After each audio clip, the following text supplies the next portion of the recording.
Guerre diplomatique, djihad, victoire totale. Où en sont Israël, les États-Unis et le régime iranien djihadiste dans cette guerre qui dure depuis un mois? Khaled Aboutomé, mon cher ami, collègue de longue date, nous sommes au bord du gouffre, ni plus ni moins qu'à la veille d'une escalade majeure dans la guerre américano-israélienne contre le régime iranien et son programme balistique nucléaire.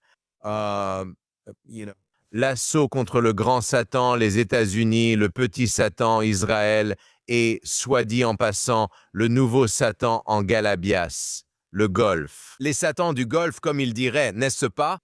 Évolution incroyable. Il est très difficile de savoir exactement quelle est la position des États-Unis, celle du régime iranien. Il y a beaucoup d'incertitudes. Mais une chose est absolument certaine et prévisible, et c'est en réalité une évolution extraordinaire.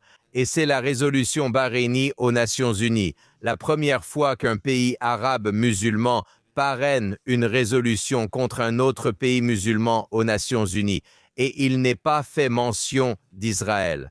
Cela signifie que le monde arabe devient de plus en plus nerveux et inquiet. Et je pense qu'ils sont déterminés à pousser l'Amérique à terminer le travail et peut-être même à s'associer avec l'Amérique pour la première fois afin de vraiment finir le travail contre le régime. Dan, aujourd'hui, quand on parle du monde arabe, on parle de plusieurs mondes. Le monde arabe n'est pas uni. Ils n'ont jamais été unis, bien sûr, mais en ce qui concerne la guerre avec l'Iran, on voit la fracture grandir, s'élargir. Tout d'abord, regardons les États du Golfe, en particulier les pays qui ont été ciblés par l'Iran. Ces pays, l'Arabie saoudite, les Émirats arabes unis, Bahreïn et d'autres, se sentent trahis par le reste des Arabes.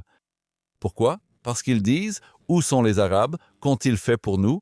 Je veux dire, d'accord, ils ont publié des déclarations. La Ligue arabe a publié une déclaration condamnant l'attaque iranienne. La conférence de la coopération islamique, qui regroupe 57 pays, a également publié une déclaration, mais cela ne suffit pas. Dans les États du Golfe, on ressent une déception parce que le monde arabe leur a tourné le dos. Qui ont été réellement attaqués par les Iraniens et des personnes sont mortes et des biens ont été détruits. Et les usines de dessalement dans les États du Golfe, qui fournissent 80% de leur eau potable, ont été menacées, etc., etc. J'ai vu plusieurs articles dans la presse arabe écrits par des Émiratis, par d'autres analystes politiques arabes, qui blâment les Arabes, les accusant de tourner le dos aux États du Golfe. Et un article disait « Nous, dans le Golfe, avons accueilli des millions d'Arabes au fil des années. Nous leur avons offert des logements, nous leur avons donné du travail, nous les avons aidés. Et maintenant, alors que nous sommes attaqués, tout ce qu'ils font, c'est publier un communiqué. D'ailleurs, Dan, la plupart des critiques sont dirigées, pour une raison ou une autre, contre l'Égypte. Pourquoi, tu sais, l'Égypte reste-t-elle neutre? C'est presque comme si les États du Golfe s'attendaient à ce que les Arabes envoient des troupes dans les États du Golfe pour défendre les États-Unis. Non seulement l'Égypte reste neutre, mais elle est aussi l'un des instigateurs, l'un des acteurs qui ont poussé cette aventure diplomatique dans les négociations, n'est-ce pas, entre la Turquie et Absolute Access. Et maintenant, encore une fois, cela soulève la question. Qu'est-ce qui se cache derrière l'inaction arabe? Je veux dire, pourquoi les Arabes sont-ils indifférents? Pourquoi ne se précipitent-ils pas pour aider leurs frères et les États du Golfe? Il y a plusieurs théories, vous savez. L'une d'elles est qu'ils craignent sans doute des représailles de l'Iran. Deuxièmement, il est aussi possible qu'ils ne considèrent pas l'Iran comme une menace majeure, comme une menace principale pour leur sécurité nationale. Et ils craignent que s'ils s'impliquent dans cette guerre, cela fasse paraître l'Iran, et non Israël, comme la principale source d'instabilité au Moyen-Orient. Ces pays arabes, certains de ces pays arabes veulent que l'attention reste focalisée sur Israël. Et c'est un point très important. Y a-t-il un lien avec votre point, maintenant, que le monde arabe, appelons-le la rue arabo-musulmane, pas seulement les régimes, veut maintenir? Eh bien, les régimes arabes veulent garder l'attention focalisée sur Israël. Ainsi, la rue arabe ne se révolte pas non plus contre les régimes qui les contrôlent. Ça s'appelle la distraction, la diversion. Bien sûr, c'est pour des questions internes.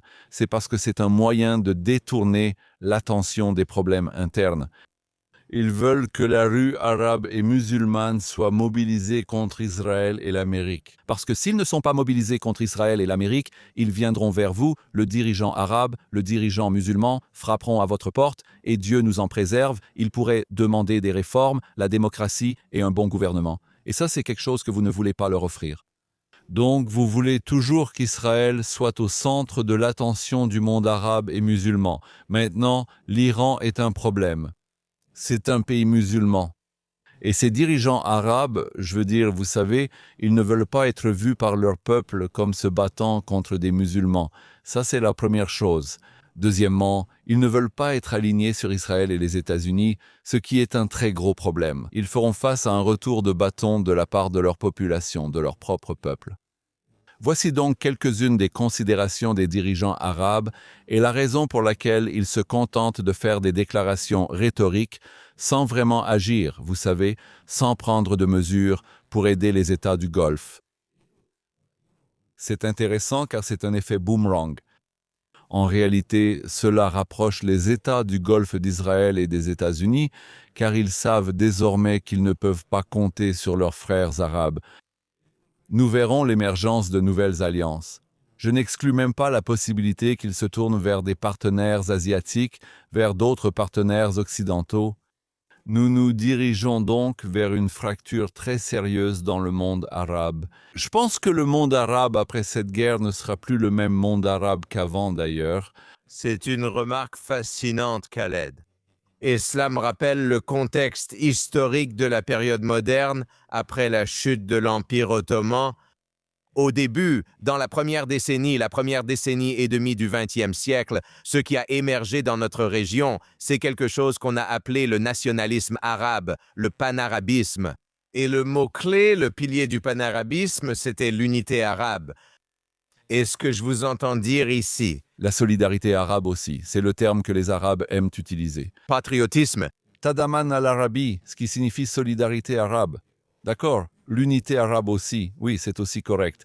Mais ces termes ne sont plus pertinents. Personne ne s'en occupe. Kaumia. Le nationalisme de Kaoumia, ça c'est autre chose. Il y a toujours eu cette perception que le monde arabe est uni et qu'il y a de la solidarité entre les Arabes. Et si un pays est attaqué, alors tous les autres se tiennent à ses côtés. Mais ce n'est plus le cas. Ce n'est plus le cas. Nous voyons maintenant 6 pays être directement attaqués par l'Iran.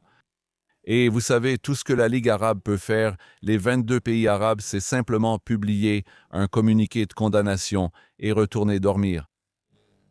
Et c'est pourquoi je pense que cela aura des implications stratégiques de grande portée sur la région. Nous verrons un nouveau moyen. Le Moyen-Orient est en train d'être remodelé en ce moment. Pas seulement en Iran, pas seulement au Liban, c'est aussi de bien d'autres façons. Vous savez, au cours des 2 dernières décennies, ces 20 dernières années, nous avons commencé à voir les prémices d'un nouveau Moyen-Orient pendant l'administration Obama.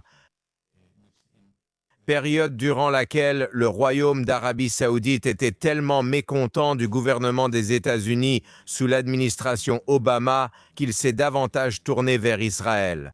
Cela les a poussés davantage vers Israël et a finalement conduit, lors de la première administration Trump, à la signature des accords d'Abraham. Parce qu'ils devaient avoir le sentiment d'avoir la force américaine derrière eux pour oser prendre le risque de normaliser leurs relations avec Israël. Parce que si la plus grande puissance du monde libre était avec eux à 100%, ils iraient de l'avant.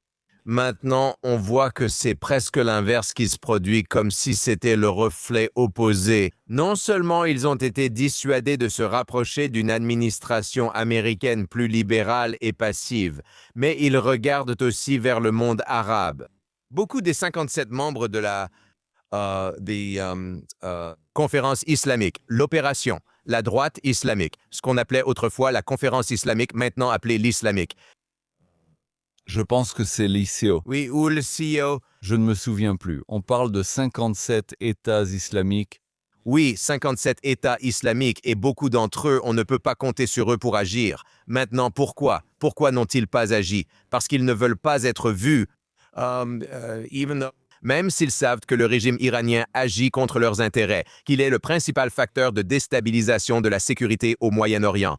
Mais pour eux, en termes de perception et d'image, il est bien pire pour eux d'être alignés, surtout avec Israël et les États-Unis. Oui, Face à ce problème. Je veux dire, ils ont peur de subir des réactions négatives, comme je l'ai mentionné plus tôt, de la rue arabe. Oui, et de la rue musulmane. La dernière chose que vous voulez en tant que dictateur arabe ou musulman, c'est d'être perçu comme étant ouvertement aligné avec les États-Unis et l'Amérique dans une guerre visant les musulmans. D'accord, dans ce cas, peu importe qu'il soit chiite, c'est un pays musulman et c'est très important pour la rue arabe. Et les dirigeants arabes ont toujours, ainsi que les dirigeants musulmans, la plupart d'entre eux, toujours été confrontés à cela. Vous savez, à des accusations d'être des marionnettes entre les mains de l'Occident, d'être des agents israéliens et sionistes, d'être, vous savez, des instruments aux mains des Américains et des choses comme ça. Donc, ils sont sur la défensive. C'est la première chose. Deuxièmement, ils ont probablement aussi peur, et pas probablement, mais de toute évidence, ils ont peur des représailles iraniennes. Regardez, le régime iranien est toujours là. oui, ils tiennent toujours debout. Ils tiennent toujours debout. Ils tirent toujours. Je veux dire, nous sommes maintenant jeudi. Et depuis ce matin, combien de missiles avons-nous eus? Des attaques sur Jérusalem, sur le centre d'Israël. Plus de missiles, c'est ce que j'ai lu. D'ailleurs, plus de missiles ont été tirés vers les pays du Golfe que vers Israël. Donc l'Iran continue de se battre. Des drones tueurs, quelques milliers de missiles. Et on n'a même pas encore parlé du Hezbollah et du Liban, je veux dire, vous savez, les relais de l'Iran. Et on voit aussi qu'il y a un effort coordonné. Il y a une coordination totale entre l'Iran et le Hezbollah, l'Iran utilisant toujours ses relais. Bien sûr. Et c'est pourquoi la question est, où va-t-on maintenant? Où va-t-on maintenant?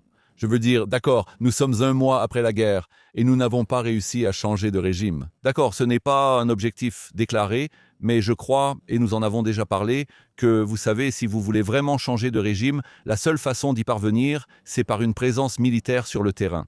Et cela s'applique à Gaza, cela s'applique au Liban, cela s'applique à l'Iran, et cela s'applique aussi à d'autres endroits, d'ailleurs. Je ne vois pas d'autres moyens. Et ces dernières heures, des informations nous parviennent. D'accord, il y a des rapports contradictoires. Certains disent que nous nous dirigeons vers un règlement, un cessez-le-feu. Mais en même temps, nous recevons des informations selon lesquelles, vous savez, l'Amérique ou les États-Unis prévoient une frappe majeure contre l'Iran. Eh bien, juste avant que nous passions à l'antenne, c'était le fondement de notre conversation. Et quelque chose m'est vraiment venu à l'esprit ces dernières heures et depuis hier. Et c'est que nous avons ici un président Trump très habile. Ce président comprend comment embrouiller son ennemi. De la même manière que le régime iranien messianique et djihadiste tente constamment et a réussi historiquement à embrouiller et tromper l'Occident. Et dans un sens, ici, le régime iranien et ses supplétifs terroristes, tous financés par Téhéran, sont approvisionnés et dirigés par Téhéran.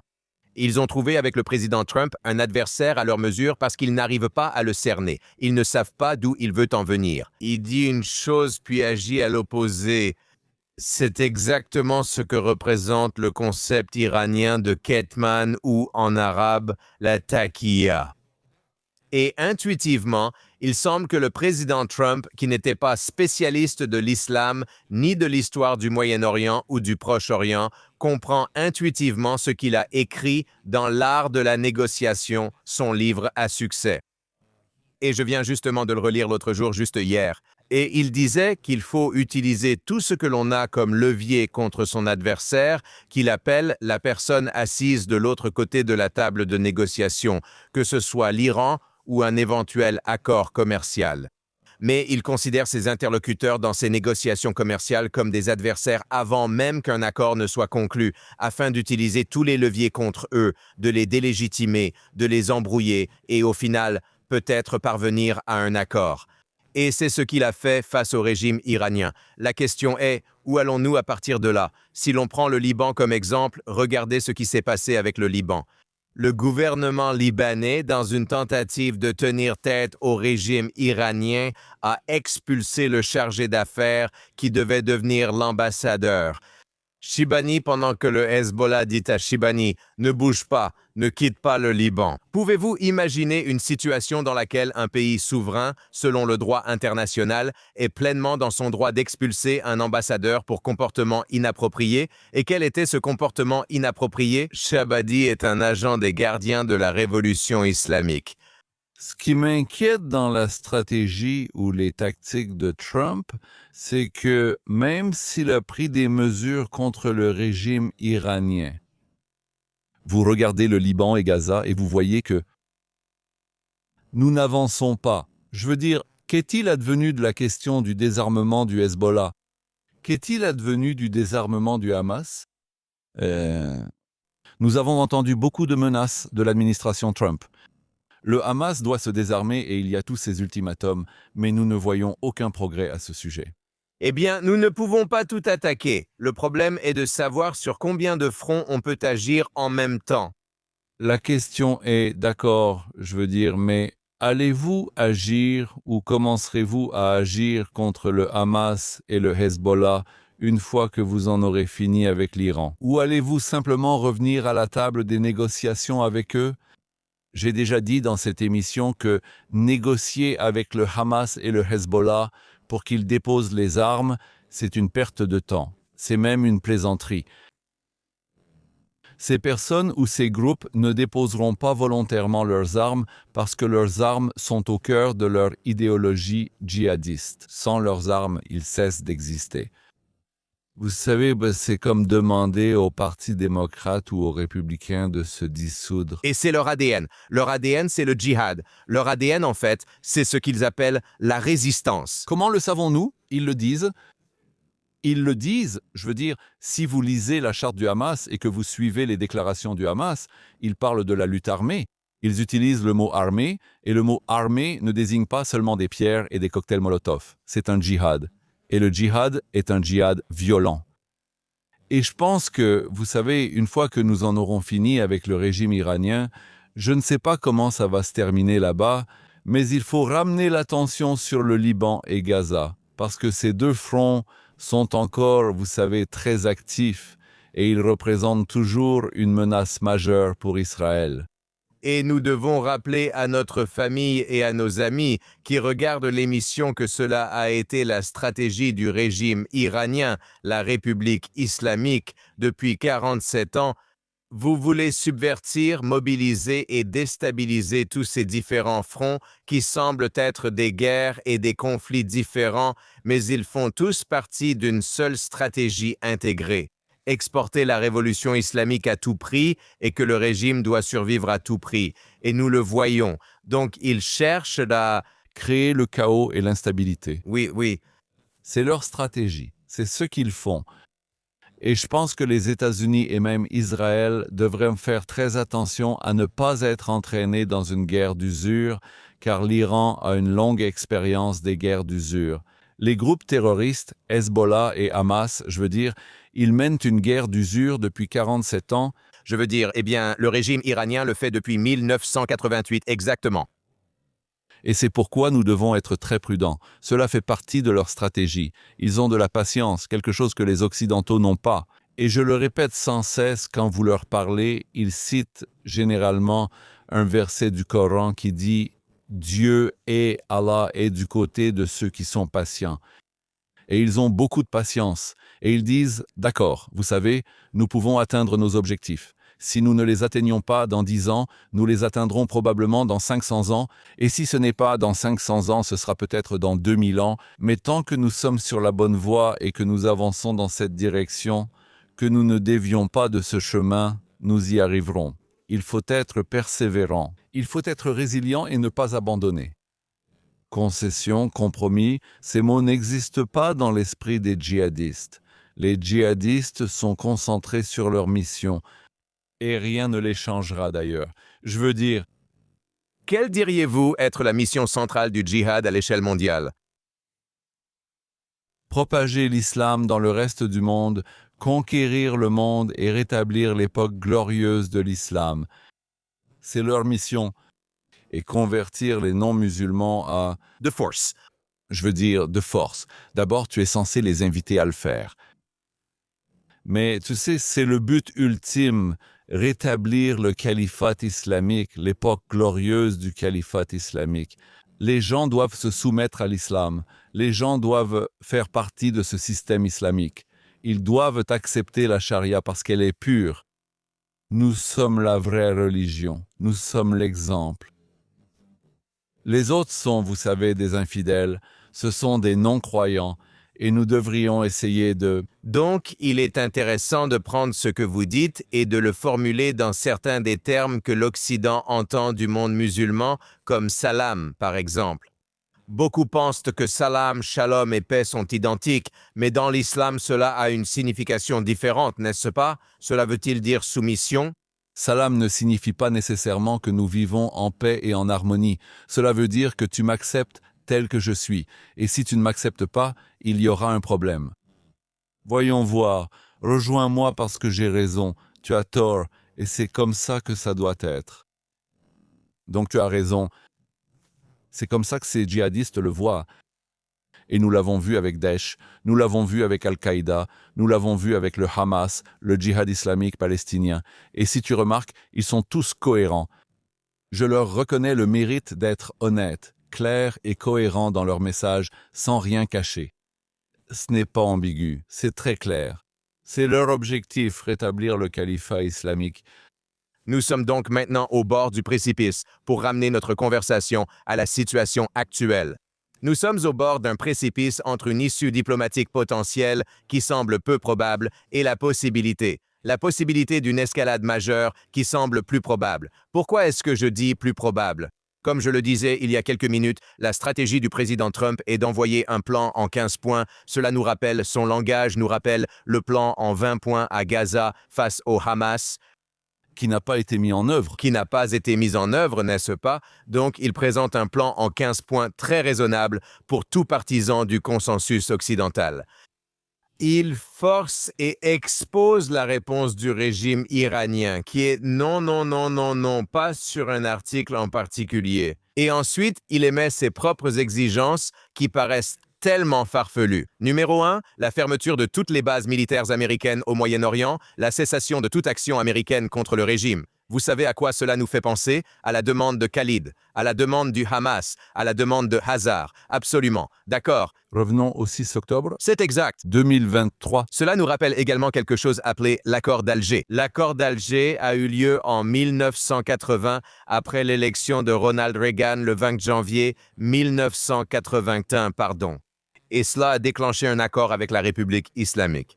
Et dans l'accord, il était dit que ni les Américains ni personne en Occident ne porterait réellement atteinte au régime. Donc nous revenons à cette structure que nous avons déjà vue auparavant avec le régime iranien. Et ici, le président Trump a en quelque sorte tout révélé, tout mis sur la table pour montrer aux gens qui est raisonnable et qui ne l'est pas. Avant que ces pourparlers ne s'effondrent d'eux-mêmes. Et l'idée que l'Amérique doit s'engager dans une escalade majeure pour gagner militairement, comme l'a dit le général Keane. Le général Keane, bien sûr, est un conseiller clé du président Trump et il était l'ancien chef d'état-major adjoint ou chef d'état-major adjoint des chefs d'état-major interarmés. Et il a dit que ce que le président Trump essaye de faire diplomatiquement, dont il doute fortement du succès, c'est ce que nous faisons avec succès sur le champ de bataille. Et il semble que ce soit la stratégie du président. Voyons voir. Je veux dire, nous sommes à la croisée des chemins maintenant. Allons-nous vers une nouvelle escalade majeure ou vers un accord négocié? Maintenant, c'est jeudi après-midi en Israël. Comme vous le savez, tout peut changer du jour au lendemain. Vous savez, même dans l'heure qui vient, nous ne savons pas. Oui, Mais voyons voir.